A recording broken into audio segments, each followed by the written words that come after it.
Per la sezione internazionale il riconoscimento va al professor Jean-Noël Schifano. Jean-Noël Schifano, di padre siciliano e madre lionese, vive e lavora a Parigi. Scrittore, critico, traduttore, collabora al quotidiano Le Monde e dirige una collana di letteratura per la casa editrice Gallimard. In Francia è stato traduttore dei grandi autori italiani, da Eco a Sciascia, a Svevo, a Morante, ed è autore di numerosi saggi e romanzi.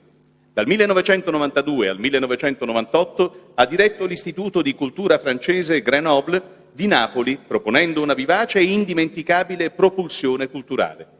In 10 anni di permanenza a Napoli, di cui è cittadino onorario, ha studiato la città nei suoi aspetti legati all'attualità, all'antichità, alla mitologia, alla realtà. Nel corso di una serie di conferenze e di incontri ha profuso tutto il suo impegno di intellettuale raffinato per spingere i napoletani a sentirsi orgogliosi della loro storia. Con Dizionario appassionato di Napoli, uscito prima in Francia e poi tradotto in italiano per le edizioni Il Mondo di Succ, Schifano ricorda i grandi scrittori che hanno celebrato Napoli in tutti i tempi e a buon diritto si inserisce tra loro. Jean-Noël Schifano ha dedicato in particolare i suoi studi alla ricerca storica su Napoli e sull'Italia meridionale nel periodo del Risorgimento italiano, considerandolo fondamentale per la comprensione delle divisioni e dei problemi nell'Italia attuale, di cui quegli anni sono stati naturale e diretto presupposto.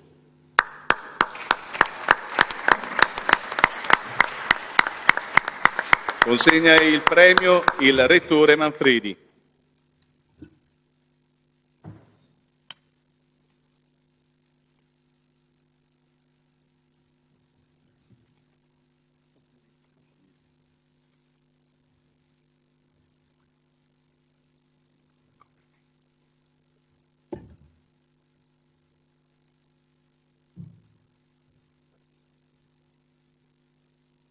Ringrazio il Presidente Nicola Squitieri. Quando lo vedo ne vedo due, senza aver bevuto, e penso molto a Pasquale pure. E ringrazio la giuria eminente e io rimbalzo, se volete, su ciò che ha detto Marco Esposito con giustezza e con cifra. E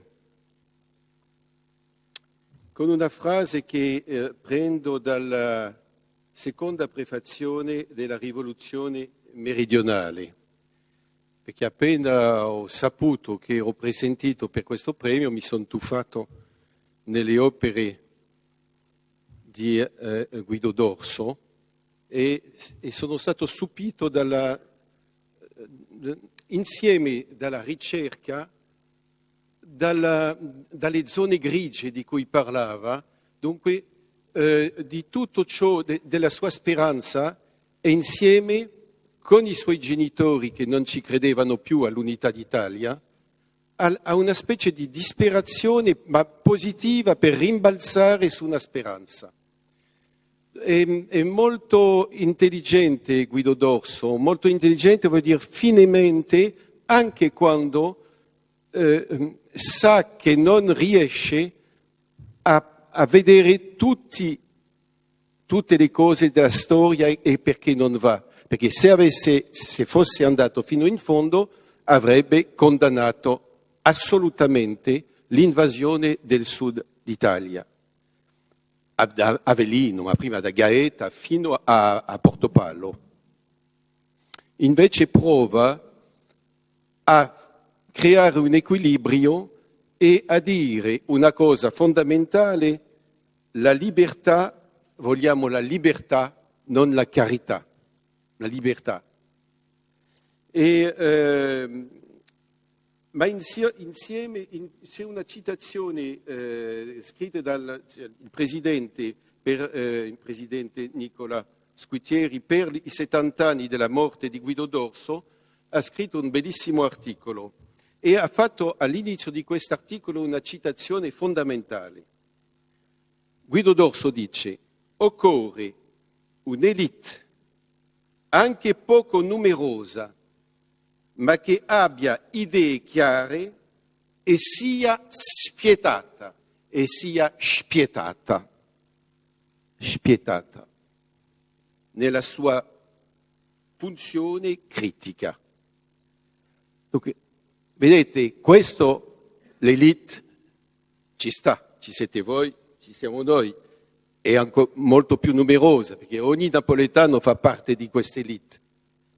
E il fatto che la storia abbia schiacciato così, in un modo indecente storicamente, è un segno che questa elite deve scettare tutta la città e tutto il Napoli. Napoli, sapete che i soldati, lo sapete benissimo, fino a 30 anni fa, nelle caserme, se erano al di sotto di Venezia o erano comunque di Napoli e sotto, erano chiamati i Napoli.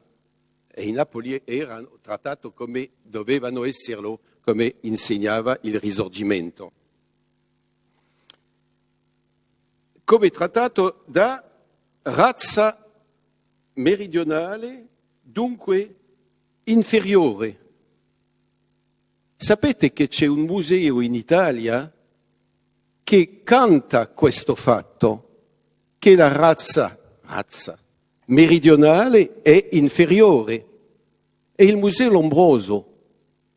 E il Museo Lombroso, scusate, ma come mai alla nostra epoca, come va il mondo, anche male, anche zoppicando, ma come va il mondo in Europa, sopportate di avere un Museo Lombroso con delle teste di meridionali tagliate, conservate all'udibrio della gente, cioè dicendo ecco tuo nonno era inferiore, vedi la sua testa.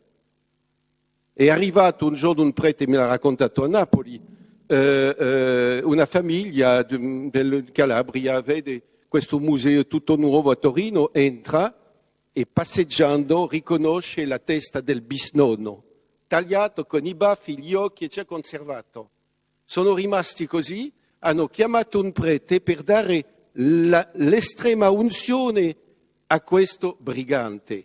Sapete che anche non soltanto li chiamavano briganti, il film di Scutieri, ma Gramsci ha detto che intellettuali stipendiati chiamavano briganti questa gente che resisteva e che erano resistenti contro un'invasione, contro il rubare tutte le ricchezze. Sono andato a Mongiana, a sud di Catanzaro, dove si produceva dal 1779 la più grande quantità di acciai, ghisa, eccetera, in tutta Europa. Non era nella capitale, non era sotto il Vesuvio, ma era in Calabria, capite?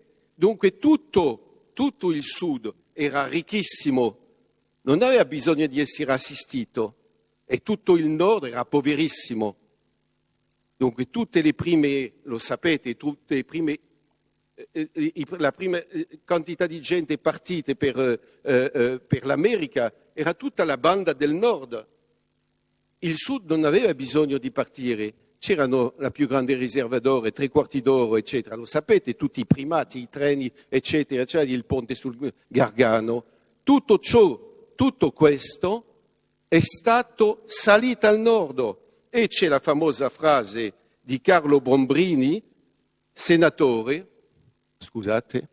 governatore della Banca Nazionale del Regno d'Italia, che ha alienato tutti i beni del Regno di Napoli, smantellando industrie, eccetera. I meridionali, è una legge, i meridionali non dovranno più essere in grado di intraprendere. Razza inferiore. Capite? Allora su questa base c'è stato il Risorgimento e l'Unità d'Italia. Scusate, quest'unità che è il sommo della disunità. Ecco, io ho scritto tanti libri, tante cose, ricercato, eccetera, almeno 16 libri su Napoli, eccetera, tra saggi, romanzi, racconti, eccetera. Sono imbevuto di questa realtà e non sopporto più questa maschera questo fatto di sfuggire alla realtà com'è. E ci sono tante cose da dire, ma qua devo soltanto ringraziare e sono felicissimo di questo premio Guido Doria, perché mi è stato dato per appunto questo disaccordo con il momento cruciale in cui tutte le mafie del Sud sono state istituzionalizzate per fare la cosiddetta unità. Grazie.